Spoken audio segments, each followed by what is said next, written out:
Hello, Coach K here. I am sharing with you tonight on how to do a cleanse slash detox safely, what foods to eat, and what herbs to take. Okay, so I thought this would be a really timely topic for right now. I mean, it's really good any time of year, but especially at the beginning of a new year and the ending of an old year. It's a really great time where people are thinking, and reevaluating their lives.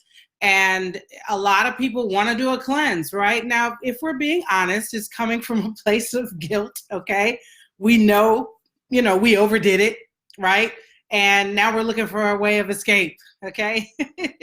Even though the Lord says he'll make a way of escape in the moment we're tempted, through his grace and mercy, he still gives us a way of escape, even after we have already fallen, as so many did over the holidays. And I personally, I love a cleanse. I love a detox, but I've learned to go deeper with it than just focusing on quick weight loss. That's not what we're talking about tonight, but that should not be a reason why you're doing a cleanse for solely for quick weight loss, but more so for an overall reset, okay? So first of all, I wanted to answer the question, how do you know if you need a cleanse? That's something people wonder. People usually say they need a cleanse because they feel bloated or tired, or, they know they've been eating badly, but the truth of the matter is everybody needs a cleanse. I firmly believe this. Now, some of my peers will say, oh, no, if you eat right most of the time, you don't need to do these cleanse programs and things like that. And I completely disagree. Now, the type of cleanse program might be different based on your current diet, but I think everybody needs a reset. Everybody needs to hit the pause button on life and reset. And I don't believe your cleanse should just be food. You need to cleanse spiritually. You need to cleanse in your body, and it cleanse your mind. Like, your mind gets just as cluttered as your body. And here's one crazy thing about that. I'm going to say this is going to sound a little silly. Your mind is actually inside of your body. Okay? Your brain is your mind, your thoughts, your body, all that is connected. All right? That's a talk for another day. But it's important to remember that. So a cleanse should be total, head to toe. All right. Now, what's the difference between a cleanse and a detox? Okay. In my opinion, not much. Okay. I actually have stopped using the term detox. When I used to do these cleanse programs, sometimes I would call it a detox, and sometimes I would call it a cleanse. But some of that was just to appeal to you guys from a marketing perspective. And, I'm really striving to move away from that. And I think that the psychology of it is against me, but I just don't want to approach things like that. I just want to give you all the real deal, and either it resonates with people or it just doesn't. Okay. So I think that detox, though, is considered to be like stronger. I'm on a detox, like I'm killing everything, I'm just whatever. And I'm drinking water, and I'm only eating oranges for 5 days. And you can do that. That could be a cleanse as well. Okay. So there's really no difference, in my opinion, between the two. All right. But if you want to call it a detox, then that's totally fine by me. So now what I want to talk to you about is what herbs to use and how to do it safely. The first thing is, you really need to know where you are with your health before you start. If you're a reasonably healthy person, you don't have any problems or challenges, then you could probably go a little bit more extreme than somebody who knows that they have blood sugar issues, or they're taking a lot of medications for different things. They have a chronic or terminal illness. Then those are different situations. Now, I have to tell you, I am not a medical professional, okay? I am a health and lifestyle coach. So it's important that you consult your doctor before you start any new program, all right? That's the disclaimer, and I have to put that out there because, it is true, and some of you definitely need to do that, especially if you're going to incorporate herbs. Disclaimer aside, in my personal opinion, this is just me, Cara. Coach K hat is over here. This is Cara. I've never encountered a doctor that knew a lot about herbs. So they really couldn't tell me. And I'm not on any medication either though. Okay. But they never could tell me, should I take this herb? Should I not? Because most of them, they don't believe in it because they don't know anything about it. I want you guys to just remember that you are your own scientist. This is your body, and it is up to you to determine what's best for you. And this is the information age. So you can find out everything. You can take an herb and Google it till the cows come home and find out what contraindications it has. And what that means is what might conflict with that particular herb and whether or not you need to proceed with caution. Okay. Now, a general rule of thumb regarding doing your Googling research that I use, this is just me, okay, Cara. I look to see if multiple sources say the same thing about an herb. So, for example, one of the herbs I'm going to mention to you guys for the colon is Cascara sagrada. C-A-S-C-A-R-A sagrada. C-A-S-C-A-R-A sagrada. And I'll put that in comments as well. So, for example, I'm going to look that herb up, and then I'm going to see how many other sites that are reputable, that I deem reputable, will mention the same herb for the same purpose. And do I see any incidences of an issue with that herb? And then that's what I use. That's the first step that I use to make a decision on whether or not I'm going to use it. The second step is actual self-experimentation, okay? But that's the first step that I use. Now, one quick thing that I find to be so funny about this is, I'm not going to harp on this because it's not the purpose of this talk, but these prescription drug commercials come on, and they will say to you, I was going to think of one example, but it's kind of inappropriate. Coach K didn't come on here to talk like that tonight. Let me see here. It'll say, okay, let me choose restless leg syndrome. Okay, this drug is going to make your leg feel so much better that you'll be able to run like you've never run before, and you'll be able to climb up on top of ladders and fix all this stuff in your house, and you're going to lose 20 pounds because you'll be able to exercise. But then it will go into like 5 minutes of all the side effects. Now, you guys know this because you hear it just like me. But what's so funny is people will hear this long list of might cause suicidal thoughts, might cause damage to your liver. If your blood starts thinning out and you feel like you're going to die, stop taking this. But people still take the drug and don't question it at all. And it's still prescribed to people. And you are the guinea pig. But yet when it comes to an herb, even if there's no proof found that it does anything wrong, people are hesitant and they have a million questions about, whether or not this is something that they should do, right? So I just want you to use your common sense and be your own guide, okay? All right, so let me see here now. The two herbs, the two different cleanses you can do. I wanted to share the basic herbs with you for these two cleanses because I think that these two are foundational, okay, to your health. Now, the first one is a colon cleanse, because your colon, okay, is the foundation of good health, period. If you've watched me before, I have a series of videos on my YouTube channel, and I talk about the 4 things that your body must do. Your body must digest. Your body must, if anything you eat, your body must digest that food. Your body needs to be able to absorb that food. Then your body must be able to utilize it out to your cells and then evacuate and eliminate what wasn't used, right? And so when we are experiencing constipation, we're exceptionally tired. For one thing, you're probably eating too much starch, and that's why you feel stopped up and backed up, okay? And so when those things are occurring, it tells us that my GI tract or my colon is congested. Basically, it's stopped up, and I need to support it through doing some kind of cleanse. Before I share the herb with you, let me say one other thing. Because this is so important. People are all the time, I don't know if me changing this, if I can just change one life, okay?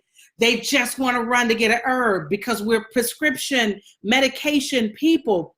Most of what's wrong with you can be cured with your food, and the herbs just enhance that. But you can do the food without the herbs. but you can't do the herbs without the food, all right? So my cleanse programs that I have on sale this week do not include the herbs. They're available separately, but so many people feel like they're not getting a cleanse if there's no herbs. Now, the herbs will be added to the package in January, but it's going to cost a lot more, okay? But the main foundation is the food and staying disciplined to that.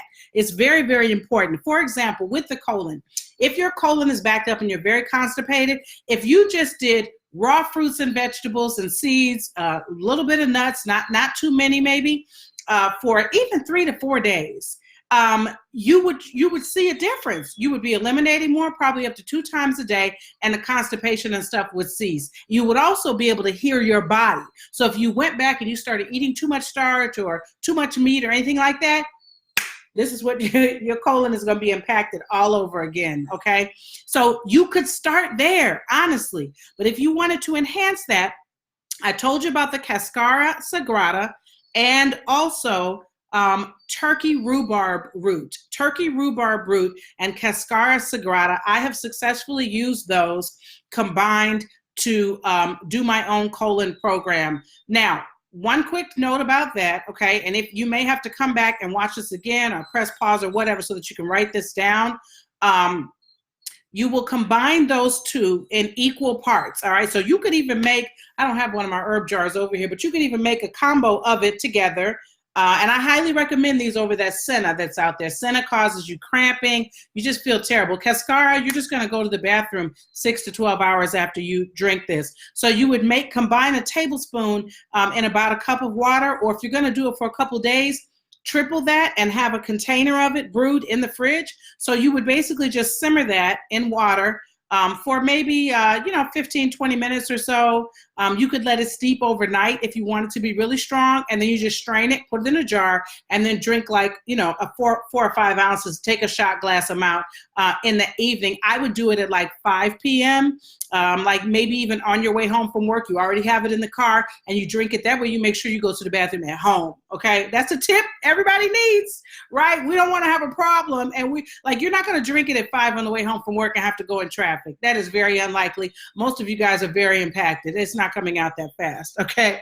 But those are the two that you're going to use for your colon. Those are the basics. Now, the herbs that we're offering with our program are much more comprehensive, and they also provide gentle healing to the bowels in addition to just basic elimination, okay? All right, so herbs for the Parasite cleanse.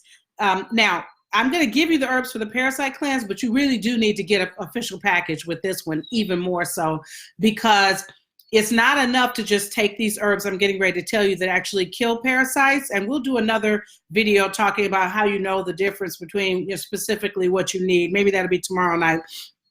But the thing is, you don't want to just kill the parasites. You want to combine a colon formula with that so that as anything that's being killed off, candida, which is an abundance of yeast, all the sugar cravings and stuff you have, you need something to help eliminate and push everything out, okay? So, but the main 3 herbs that you need for a parasite program are black walnut, and if you have a nut allergy, you can substitute an herb called Neem, Neem. Smells terrible though. Just want to warn you about that. But you might be able to find it in a form that's not as bad. Cloves, which is the same cloves that you cook with. Great thing to add into your cabinet and your diet and sprinkle it on your food, right? Everything don't have to be in an official cleanse. You could just do it sometimes, okay? And then wormwood is the other one. Those 3 things work together. You can research those more. Those 3 herbs is black walnuts or neem, cloves, or wormwood, okay? Those are the main herbs for a parasite cleanse. And then I'm going to close this a little bit sooner than I planned because I was going to talk to you about the liver cleanse, and I'm not going to do that tonight. I just want you to know that in addition to that, if you are still struggling to eliminate, or let's say you don't have time to do a full-on cleanse detox, you can do a sea salt flush. So Google sea salt flush, all right? And I'm going to let you go and do some homework and look that one up on your own. I've done that before. That's excellent. But you don't want to do that at 5 o'clock, honey, because if you drink that, you ain't making it home. You might not even make it to your car, okay? You are going to the bathroom immediately. But it's just an abundance of sea salt and water. So you're going to drink it, and it's going to flush you out, and you're going to feel lighter right away. Disclaimer, if you have an eating disorder or something like that, you should not be doing that, all right? You need to heal it internally in your mind and spirit, because some people could use that and abuse it. You definitely don't want to do that. But I personally love the sea salt flush just for that. When you just really feel impacted and nothing is happening, then you could take a sea salt flush. But you need to stay near the toilet for at least 2 to 3 hours. Like I would do it on a day when I wasn't going anywhere, okay? So in terms of what you're going to be eating, most of your food should be raw on any cleanse program that you're on, okay? You know, you can do some cooked foods, but it should not be heavy foods at all. Obviously, no animal protein, no dairy. I'm not telling you need to give those things up permanently. That's up to you. But those foods are acidic, and they're very hard on your digestive system. And so it's counterproductive completely to what you're doing if you're still consuming bread, animal protein, dairy, any kind of sugar, processed food. If you didn't make it, you shouldn't be eating it, period. And listen, y'all, this is not something that you need to overthink. Sometimes I've done a cleanse where I'll just do the same smoothie 2 or 3 days in a row, and I'll eat like apples and peanut butter when I get hungry, like all the time. And one of the things I've done with our cleanse programs is simplified the menus a lot, because I realized I was giving people too much stuff and they felt like I have to make all of this, and you don't, right? So now when you do a rebirth cleanse and you see the meal plan, it's going to have your breakfast, then it's going to have a snack section, and then it's going to have lunch, and there's not another section of snacks. And at the bottom, there's just beverages that you can make, that you can choose from, okay? Some are hot, like a turmeric latte to enjoy at bedtime. Some are cold, maybe for a soda replacement or something like that. But you choose what you're going to make, and I encourage you to use up your leftovers as much as possible so that you're not using a lot of food waste. You could eat the same things in week 3 that you had in week 2 if you still have leftovers, okay? So if you want to get in on this cleanse special, somebody got their binder. The binders went out with the first couple people that signed up. But if you want to get in on this cleanse special, I promise you guys, for me from the beginning, I have to learn to be a person of my word. So even if somebody comes to me on January 1st, the price will already be much higher than what it is right now. You can grab each cleanse for just $20.20, which is hilarious because I used to sell them for $197 without herbs, okay? And they sold. But I said, hey, let me ride this 2020 wave. And this also gives people an opportunity who said, I really want to support you, but I can't afford anything. You can still go and get it for $20.20 per cleanse. Or you can get a bundle of cleanse programs for only $70, which is still like a fraction of what it used to cost for one program, okay? What you get with that is a full 4-week plan. You have a guidebook in there that explains to you the specifics of that system of the body that we're cleansing. You have a client workbook that you use to assess where you are and where you're going to be after it's over. You have access to my online platform to keep track of your food, your mood, your journal, activities. There's a chat feature in there where members can talk to each other. You don't have to be on Facebook. In addition to that, what am I missing? Oh, there's 21 days of spiritual support. These are audio devotionals that I recorded that bless me, even though it was my voice, but God totally inspired it. So that starts in week 2 of the program. And every quarter you do a different cleanse, and I will prompt throughout the year and say, hey, this would be a great time to start the Parasite cleanse. This would be a great time to start your kidney lymph cleanse. Hey, let's do our liver flush this fall, right? So you'll get those prompts from me, and the meal plans are different for each program based on what's ideal. What can we be intentional about during this season? Okay, so I hope that was helpful for you all. If you have any questions, be sure to let me know. I will be live a lot more often, and so I look forward to your questions, to just being there for you and supporting you in this new year. Listen, 2020 is a year of full vision and clarity, all right? We can be so much clearer in our minds, which are inside of our body, if our bodies are also clean, okay? Thank you all. Have a wonderful rest of the day. Bye.